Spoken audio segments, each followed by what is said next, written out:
¿Qué tal? Buenos días. Gracias por estar aquí con nosotros. Buenos días. Hoy os vamos a acompañar Pedro Caballero, System Engineer de HP Aruba, y yo mismo, Ceferino Raposo, responsable de la línea de negocio de infraestructura digital en Sotis.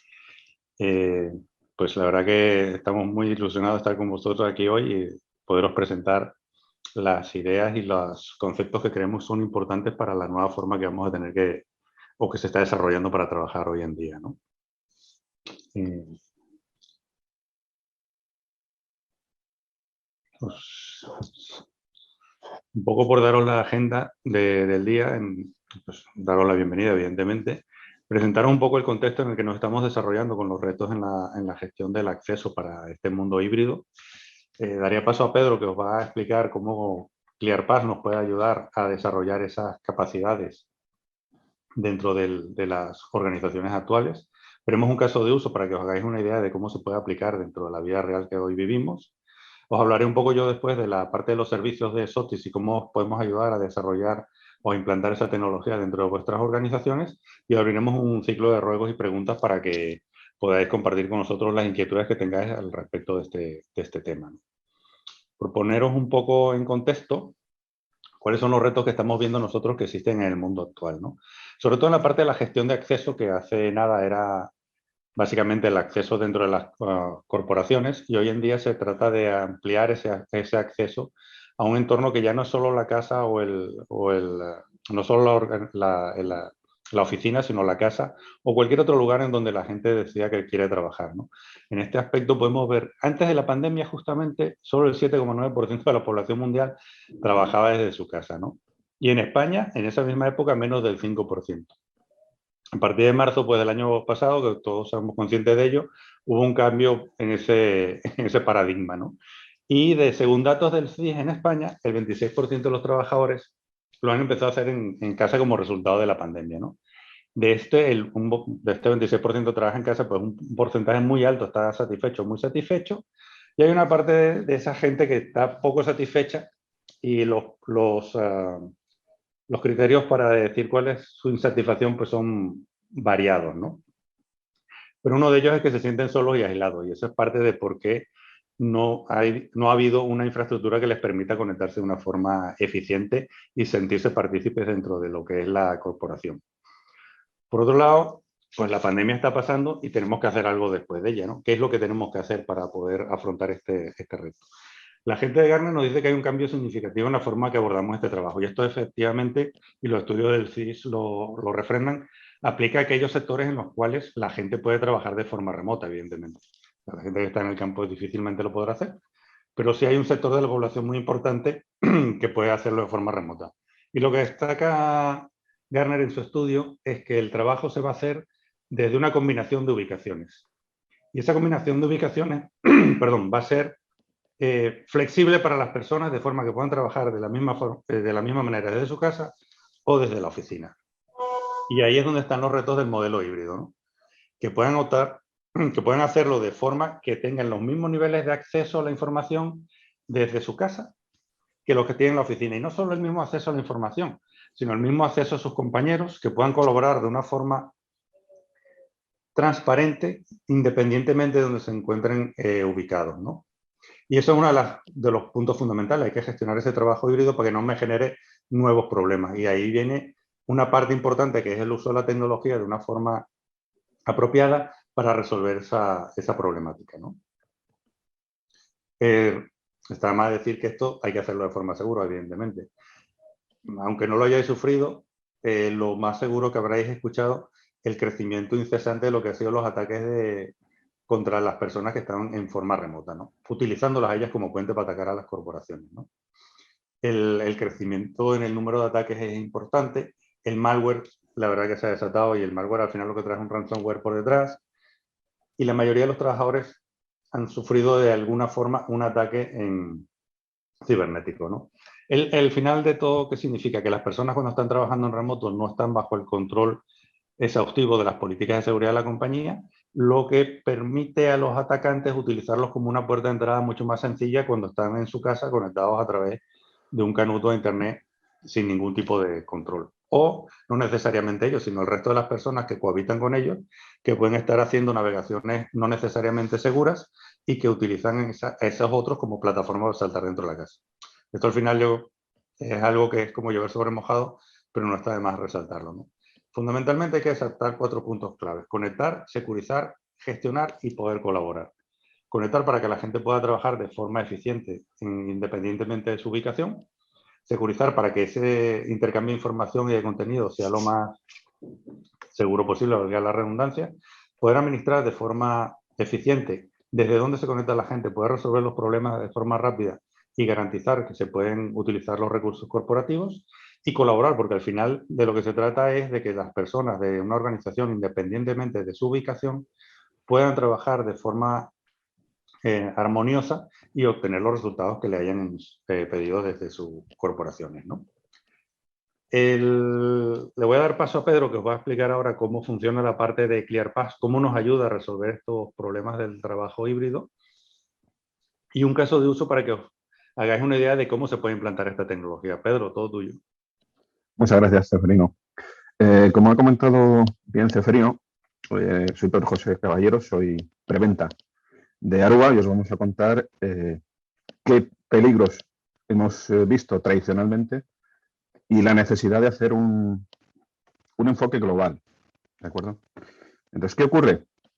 Que digamos que, como bien ha adelantado Ceferino, ahora digamos que los vectores de ataques ya no son solo la sede central, es decir, tradicionalmente inicialmente se ponían firewalls, está bien, pero una vez que ese tráfico atraviesa el firewall, pues pueden ocurrir ciertas cosas que no sean adecuadas.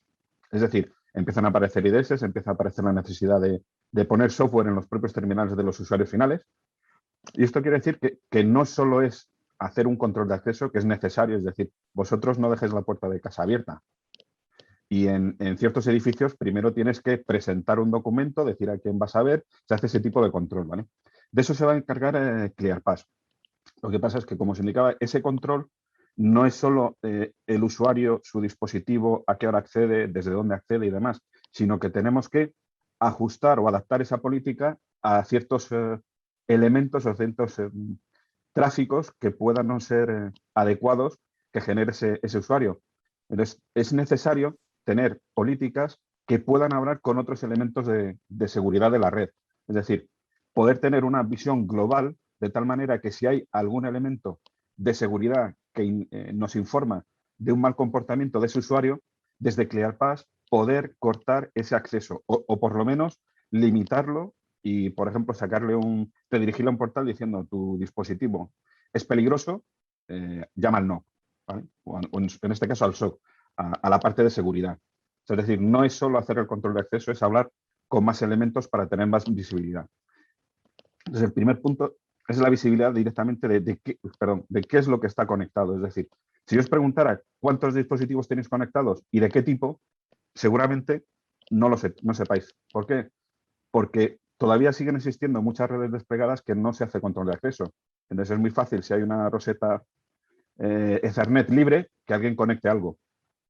Y esto que parece ciencia ficción, pues si habéis leído noticias, hace 3 años pusieron Raspberries en la NASA en bocas Ethernet y a partir de ahí obtuvieron información. ¿Vale? Es decir, aquí el caso era más grave porque hubo un paso previo y el paso previo era ingeniería social. Lograron entrar a las oficinas y poner ese elemento dentro. ¿Vale? Entonces, lo primero es eso. Cero trust, no me fío del que se vaya a conectar.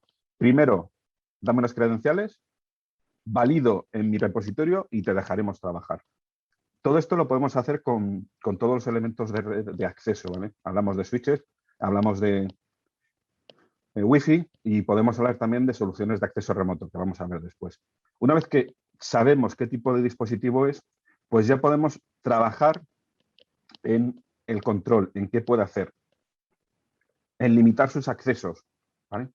Y ese limitar sus accesos se apoya en la tercera parte, es decir, en esa respuesta. Es decir, necesito saber qué hay, necesito limitar sus permisos y además, si hay un comportamiento que no es conforme a las políticas que hay definidas en el firewall, en el CIEM o en los MDMs, pues, por ejemplo, que nos informe y actuemos. ¿Vale? Os puedo poner un ejemplo de este último elemento en el que un directivo de una empresa pública pues le dejó su iPhone a su hijo, que quiso instalar un software, como evidentemente estaba protegido, pues se busca por internet, se encuentran los kits, instala el juego y claro, cuando el padre va a trabajar y entra a la red, pues ese equipo había sido hackeado, ¿vale? Se había hecho un jailbreak y evidentemente se preguntó qué pasaba. ¿Por qué? Porque lo mismo que ha sido para que el hijo, que sabe mucho, pueda poner un juego, pues a lo mejor tú has pulsado un enlace que no sabías que tienes que pulsar y te has llevado una sorpresa. ¿Vale? Entonces necesitamos tener visibilidad, control y responder. Respecto a la visibilidad, tenemos un grave problema porque tenemos una explosión de elementos que se conectan a la red. Si habéis buscado un poco de información de dispositivos IoT, que hay muchos en casa, también empieza a verlos en el mundo empresarial. ¿Vale? Wi-Fi y Ethernet es fácilmente conectable, pero no es fácilmente seguro para estos dispositivos IoT. Por poneros un ejemplo, hay luminarias, luces de Philips, que se alimentan por Ethernet, por PoE. Entonces, todos estos elementos que se conectan tenemos que tenerlos controlados. Y también deberíamos tener visibilidad de qué están haciendo. ¿Por qué? Porque tradicionalmente se hacen unos mapeos, llamémosle estáticos. Entonces necesitamos tener más información. Entonces tenemos una solución basada en Machine Learning que permite agrupar esos dispositivos por características no solo estáticas como el DHCP o si pueden responder a una página HTTP o la MAC, sino ver qué protocolo se está utilizando, a dónde va, si eso es repetitivo. O sea, por poneros ejemplos, pues, ¿qué hace una cámara de seguridad reportando cosas a Internet si debe reportarlo a mi servidor interno? ¿Vale? Eso puede ser un problema de seguridad. Entonces, esta aplicación lo que hace es que nos permite saber que un dispositivo que es un iPad, pues yo lo puedo estar utilizando para trabajar, pero también podría ser un dispositivo de control de acceso a una sala de reuniones. Es el mismo software, ¿vale? del fabricante, es el mismo hardware, pero su uso es diferente, con lo cual los permisos o los accesos no tienen que ser iguales. Es decir, este iPad de gestión de salas pues tendrá que ir a la parte de automatización, a su servidor y hacer esas reservas. ¿Vale? ¿Cómo conseguimos esto? Pues ya os digo, con este elemento adicional, que es ClearPass Device Insight, que lo que hace es recopilar información tanto de esos parámetros estáticos como esos parámetros dinámicos. Y así podemos caracterizar específicamente no solo que sea un dispositivo de Apple o de Microsoft, sino cuál es su uso. Y de esta manera ajustar bastante más esos permisos de acceso que debe tener. ¿Vale? Con respecto al control, pues evidentemente hay que poner un policía. De ese policía es ClearPass, ¿vale? ClearPass Policy Manager. Tradicionalmente desplegado pues, para entorno corporativo, para elementos Wi-Fi o elementos cableados, ¿vale? Los típicos PCs, los desktop o los laptop. Entonces, esto nos permite hacer un cierto perfilado que se puede potenciar con Device Insight, de tal manera que puedo ajustar más las políticas. Y, evidentemente, decimos que todo tiene que estar autenticado. Es decir, no se permite a nadie acceder salvo que sus credenciales sean correctas. ¿Vale? Entonces, ¿cómo conseguimos esto? Pues tenemos todos los métodos de autenticación, principalmente que se utilizan en entorno corporativo. Pues si queréis autenticación MAC-MAC, ¿vale? Eso se arrastra de dispositivos antiguos, se pueden utilizar elementos más tradicionales como impresoras modernas que admiten hasta autenticaciones por certificados, ¿vale? Se puede hacer portal limitados, autenticaciones, perfilado de dispositivos. Se puede obtener información de bastantes elementos, o sea, no solo un LDAP o un directorio activo, podríamos atacar a un SQL, ¿vale? Hacer una consulta de SQL y trabajar, pero sobre todo hay dos puntos importantes que son las herramientas que ofrecen a la hora de manejar o controlar esos accesos de usuario, porque esos accesos va a haber un log específico para cada usuario, se va a ver qué información llega desde la red, se va a ver cómo se ha procesado y cuál es la respuesta. Y de manera gráfica vuestros operadores van a saber si esa petición de conexión ha tenido éxito o si ha tenido un problema. Y con esta información adicional poder indagar mucho más. Y el segundo punto también muy importante que tiene es lo que os decía, que tenemos que hablar con el resto de elementos de seguridad. Entonces vamos a ver que tenemos esa parte que se llama 360 Security Exchange, es decir, partners de seguridad con los que trabajamos y con los que podemos mejorar esta solución, que nos da paso al último punto que habíamos visto. Vamos a profundizar un poco en la respuesta, ¿vale? Entonces, ¿aquí qué podemos hacer? Podemos enriquecer la información que tienen esos elementos de seguridad de terceros, es decir, el usuario llega, se autentica, esa petición de autenticación llega a ClearPass, se consultan las políticas y se le da un cierto nivel de permisos, unos privilegios. Esta información se puede compartir con los firewalls o con los IPS. Tened en cuenta que los firewalls tradicionalmente conocen un usuario por la dirección IP, pero nosotros podemos, con ciertos fabricantes y con esta integración, que sepan que esta dirección IP es el usuario X, ¿vale? O es el dispositivo Y, ¿vale? Y no solo eso, podemos devolverle esos privilegios que nosotros marcamos con un rol, que un rol es tu contexto, quién eres, qué dispositivo tienes, a qué hora te has conectado, cómo te has conectado. Esa información nos da una etiqueta de privilegios que se llama, que denominamos rol, y que esos roles se mapeen a las políticas de seguridad que tiene el firewall, de manera que agilizamos también no solo esa visibilidad, sino ese procesado en esos dispositivos firewall o IDS, ¿vale? Y en principio, esto no es necesario instalar nada en los dispositivos finales de los usuarios, ¿vale? Esto es todo dentro de vuestra infraestructura de red. Pero también recibimos información de esos dispositivos. Es decir, imaginad, porque tened en cuenta que, como hemos comentado antes, uno de los vectores que hay ahora es hacer ingeniería social y solo tenéis que ver los últimos mensajes de te ha llegado un paquete de correos, pulsa el enlace y tú no sabes, no eres consciente porque no lo has pedido, pulsas ese enlace y evidentemente ya tienes una amenaza. Entonces, cuando te conectes de manera segura a tu entorno corporativo, el firewall puede detectar esa problemática, nos puede avisar y como nosotros en principio sabemos el método y por dónde ha accedido ese dispositivo, es decir, en el caso de entorno cableado, pues sabemos qué es SSID, por qué AP o por qué switch y por qué puerto a entrar de ese usuario, se le puede, lo que decíamos, adaptar la política. Y ese adaptar la política es lo que os comentamos. O se le pone en una VLAN de remediación, cuarentena, o pongámosle el nombre que queramos, o directamente se le desconecta, ¿vale? Y así ya no hay ningún tipo de problema. Y evidentemente, al mismo tiempo que esa política cambia esos privilegios, pues se podría hacer una integración, pues enviar un correo o abrir un ticket a soporte o lo que sea necesario.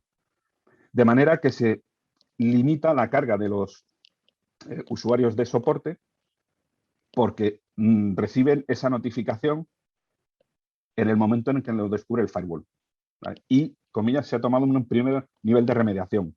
Ese usuario se elimina del entorno. ¿Con quién podemos hablar? Pues con toda esta gente, ¿vale? Tenemos bastantes integraciones y evidentemente el primer punto es trabajar con la infraestructura de red, ¿vale? Utilizamos protocolo estándar que es Radius, con lo cual con cualquier fabricante de red podemos trabajar con estos elementos y para hacer esos cambios de perfiles también utilizamos dentro del protocolo Radius otro estándar para hacer esos cambios de autorización. Podemos hablar con elementos de cumplimiento de red, o sea, que nos den información, pues esas soluciones de BlackBerry o de McAfee para que nos digan que ese dispositivo es seguro. Lo mismo con los MDM, ya os habíamos comentado, pues un entorno en el que había dispositivos móviles gestionados o controlados con ese tipo de software y que si detectan cualquier problema, si veis, tenemos flechas que nos dan información y podemos aplicarla en las políticas. Para interacción con entornos de doble factor de autenticación, tenemos también esas interacciones con firewalls. Ahí tenéis unos cuantos con los que trabajamos, tanto lo que os decía, enriqueciendo su información a nivel de visibilidad de esas direcciones IP o que ellos nos envíen información de esos eventos de seguridad que evidentemente podamos actuar sobre esos puntos de acceso. Y es importante, aquí voy a hacer un pequeño inciso, siempre me dicen, si yo tengo un firewall perimetral, sí, tened en cuenta que hay muchos de los virus tradicionalmente que si tiene acceso a una VLAN, infecta esa VLAN los PCs que sean, ¿vale? El firewall evitará que se propague a otras redes IP, pero la red IP en la que ese dispositivo está afectado, si sigue esa vulnerabilidad interna, va a explotarla. Entonces, ¿cuánto cuesta plataformar? ¿Qué tamaño de VLANs tenéis? ¿254 equipos? tenéis VLANs de 1024, pues plataformar 1000 PCs lleva tiempo y cuesta, ¿vale? Y evidentemente lo mismo pasa con los SIEMs, ¿vale? Nosotros podemos enviarle nuestros logs de seguridad que hemos visto y con los que ellos nos realimentan también poder aplicar políticas de modificar esos perfiles que estábamos diciendo. Hasta ahora hemos estado comentando todo lo que es, llamémosle, entorno corporativo campus tradicional. Es decir, hemos estado hablando de switches, hemos estado hablando de soluciones inalámbricas, ¿vale? Entonces, por resumir un poco todo lo que hemos estado viendo, tenemos la parte de visibilidad, ¿vale? Mejorado con Device Insight, pero ClearPass tiene su propio motor, ¿vale? Tenemos la parte de control, es decir, definir nuestras políticas de dónde viene, qué privilegios va a tener, por ejemplo, por la información que tenga del grupo del directorio activo, aplicar esas políticas, que esas políticas puedan variar en el tiempo. Pues pensar, por ejemplo, que un colegio podría decir que, bueno, se permite el acceso de los alumnos, por decir algo, de 8 de la mañana a 8 de la noche, pero oye, si viene uno y se aparca cerca del colegio y llega señal, pues si se quiere conectar, que no pueda hacerlo, ¿vale? Ese tipo de cosas se pueden hacer. Ese control, como hemos visto, se hace basado en una etiqueta que llamamos roles. Es decir, dependiendo de tu contexto, de tus circunstancias, de cómo te estás comportando, tienes unos permisos, pero esos permisos ya hemos dicho que se tienen que adaptar. Esa confianza que tenemos en el usuario una vez que se ha autenticado, o sea, primero tenemos confianza cero, luego tenemos una cierta confianza porque nos demuestra que sus credenciales son correctas y su dispositivo está sano, puede cambiar con el tiempo. Y ese cambio nos basamos con esas soluciones de terceros, ¿vale? Y si ocurre algo, aplicamos esa respuesta y volvemos a aplicar una nueva política debido a ese cambio en el comportamiento del usuario, se envía el nuevo rol, se sigue monitorizando y ese círculo ya lo tenemos continuamente trabajando para que no sean nuestros expertos en seguridad que tengan que hacer un análisis forense más profundo, sino que cortamos el problema, se avisa y que en ese momento puedan empezar a trabajar, ¿vale? Minimizamos ese impacto. Y vamos a ver lo que nos está ocurriendo en la actualidad, ¿vale? Os he puesto los 3 escenarios que comenta el libro blanco de Telefónica, ¿vale? El primer escenario es más o menos un escenario tradicional.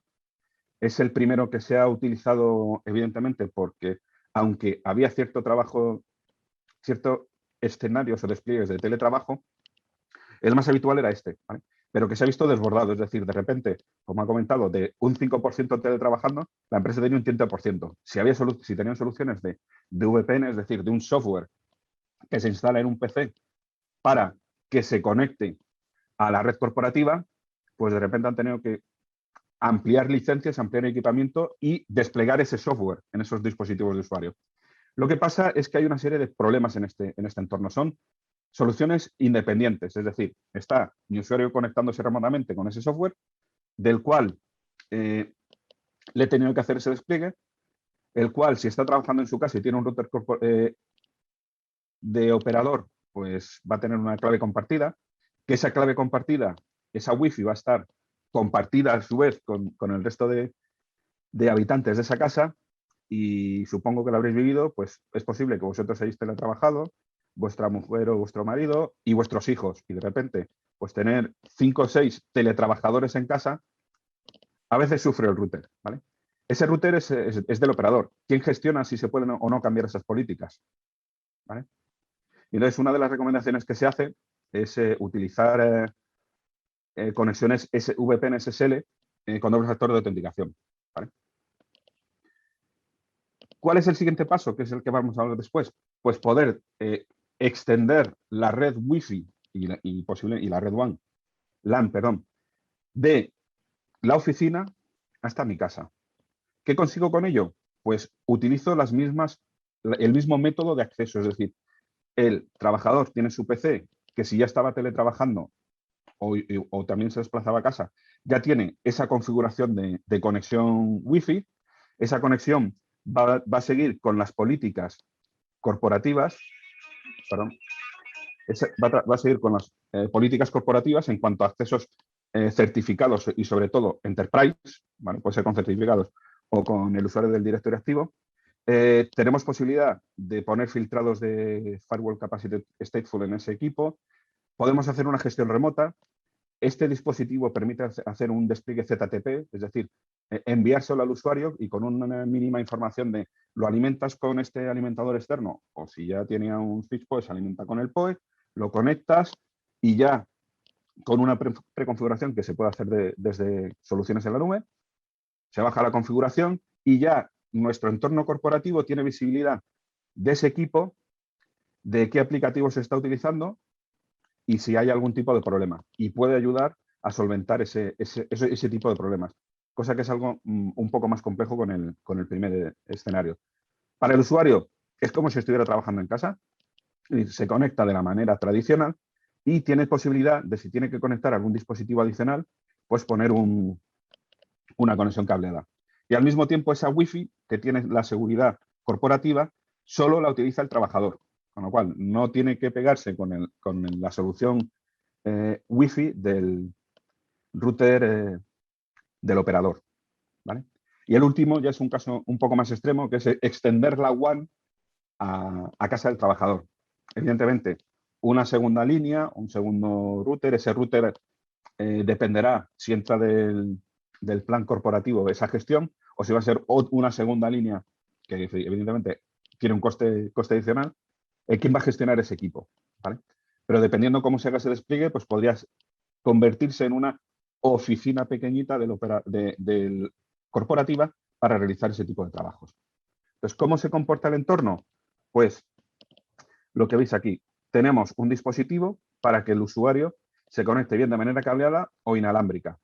Se genera un túnel hacia ese concentrador y podemos aplicar las políticas corporativas, ¿vale? Podemos aplicar ciertos elementos de IDS y IPS en el acceso y entregarlo a la sede principal como si fuera un usuario que estuviera realmente conectado internamente, ¿vale? ¿Qué es la primera diferencia? Seguridad, 802.1x, ¿vale? SSIDs corporativos, tanto para la parte inalámbrica como la parte cableada, ¿vale? Ahí dependerá la parte de si se utilizan certificados o no de la política que exista. Podemos aplicar esos roles en ese acceso en el dispositivo, priorizaciones de tráficos, denegaciones por aplicación o por URLs, ¿vale? Web Content Filtering. Todas estas comunicaciones con esta plataforma de este equipo en la sede de oficina, con este donde va a levantar los túneles, se suele utilizar los certificados internos que tienen para hacer ese reconocimiento y poder levantar ese túnel. Tenemos el firewall y el filtrado de aplicaciones que hemos comentado y es una red dedicada, es decir, el resto de dispositivos que exista en ese entorno, evidentemente, utilizarán únicamente los recursos que está dando ese router de operador, con sus ventajas y sus inconvenientes, ¿vale?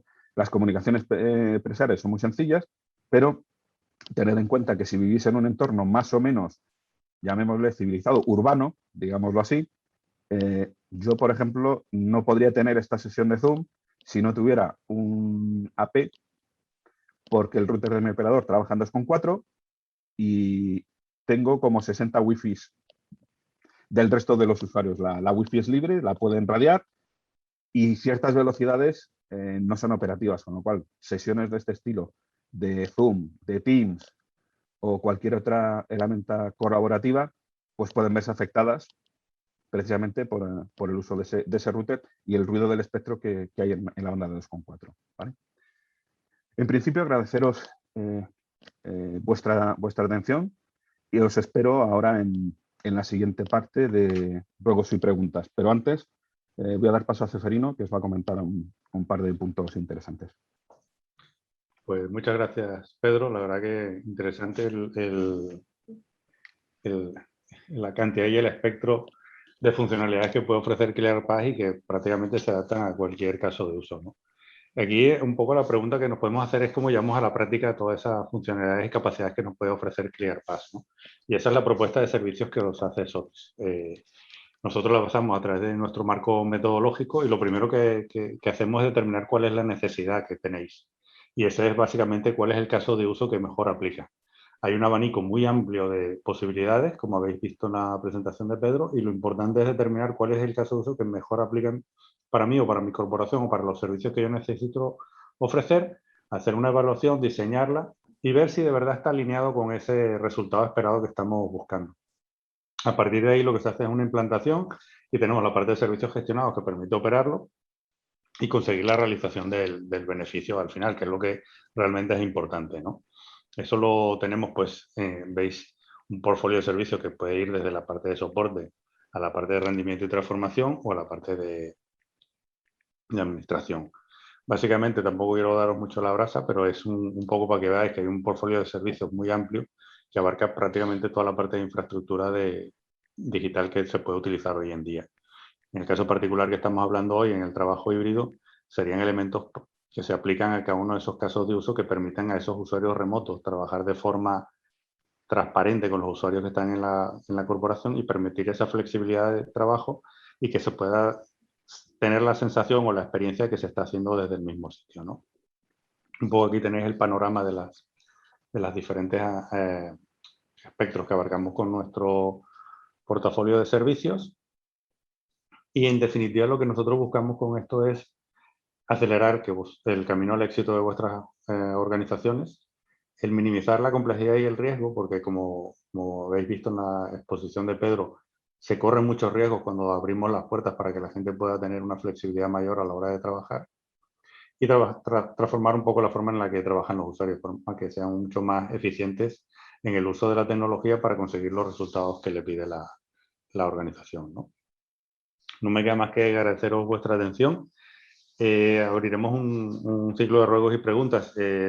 Sí os pido que si podéis activéis la cámara cuando hagáis las preguntas o por lo menos para sacarnos una foto de grupo al final y quedamos a vuestra disposición tanto Pedro como yo por las preguntas o dudas que os puedan haber surgido en este tema.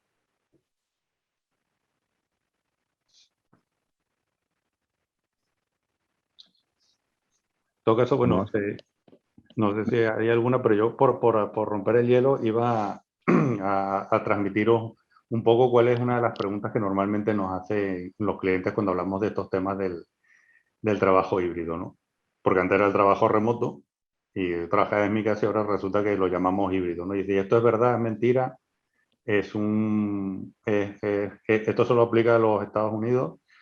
La realidad es que si nos vamos a lo que son los trabajos que son factibles de realizar de forma remota, sí es cierto que existe una demanda de los antiguos trabajadores por tener la flexibilidad de trabajar. Hay una parte, digamos, ya de la gestión de recursos humanos que se nos escapa a nosotros, pero sí es cierto que tanto el trabajador que ha experimentado el poder realizar las mismas labores desde su casa o desde una ubicación remota a la de la oficina y que ha visto que tiene un beneficio, pues desea mantener ese beneficio, digamos, de poder trabajar de forma remota.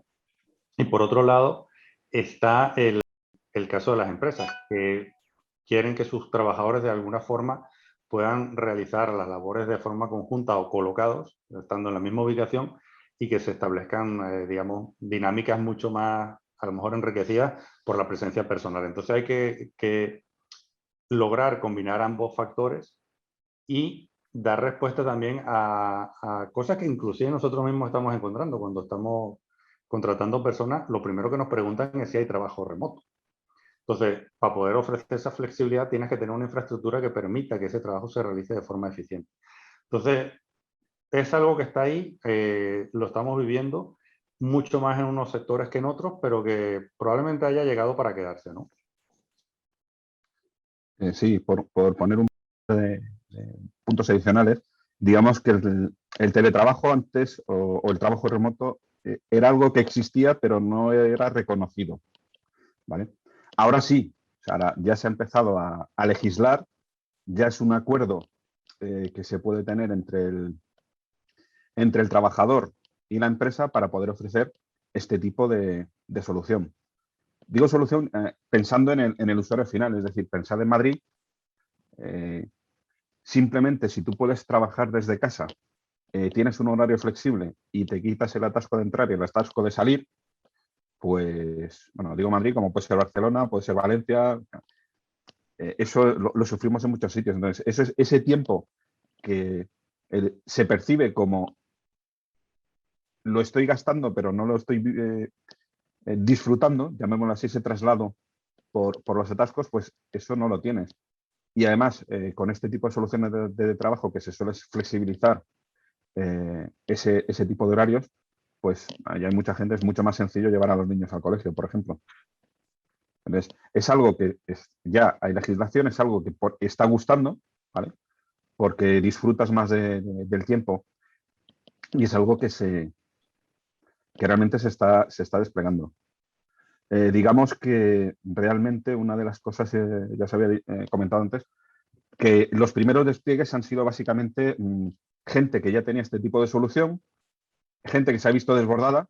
Por ejemplo, pensar, se han cerrado todos los ministerios y se han ido toda la gente a casa, pero algo tiene que seguir funcionando y si no puedo estar en la oficina lo tendré que hacer desde casa. Entonces, pensar que esto ha llegado, se va a mantener y que posiblemente, como decía Ceferino, evidentemente no todos los puestos de trabajo son aplicables. Es decir, si yo voy a un bar, necesito que esté el camarero sirviendo, el cocinero cocinando, no lo puedo hacer desde su casa, pero hay otros muchos puestos de trabajo que sí se puede hacer. Entonces, ahí es donde os podemos ayudar y comentar ciertos escenarios que hemos visto y que realmente están funcionando, como hemos hecho. Efectivamente.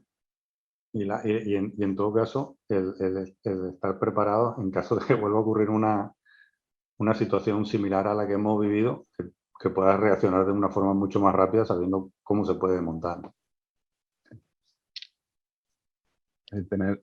Plantearos tener en mente, o aunque no sea a corto plazo, plantearos que es posible que a medio o largo plazo esto termine llegando y por lo menos tener el plan de cómo hacerlo, porque ya os digo, cuando empezó la pandemia, el hacer crecer esas soluciones, esos despliegues con peticiones masivas, evidentemente porque fue algo que era totalmente inesperado, pues tiene luego sus ciertos retardos o retrasos, porque todo el mundo quiere cosas y la demanda, pues a veces sobrepasa a la oferta.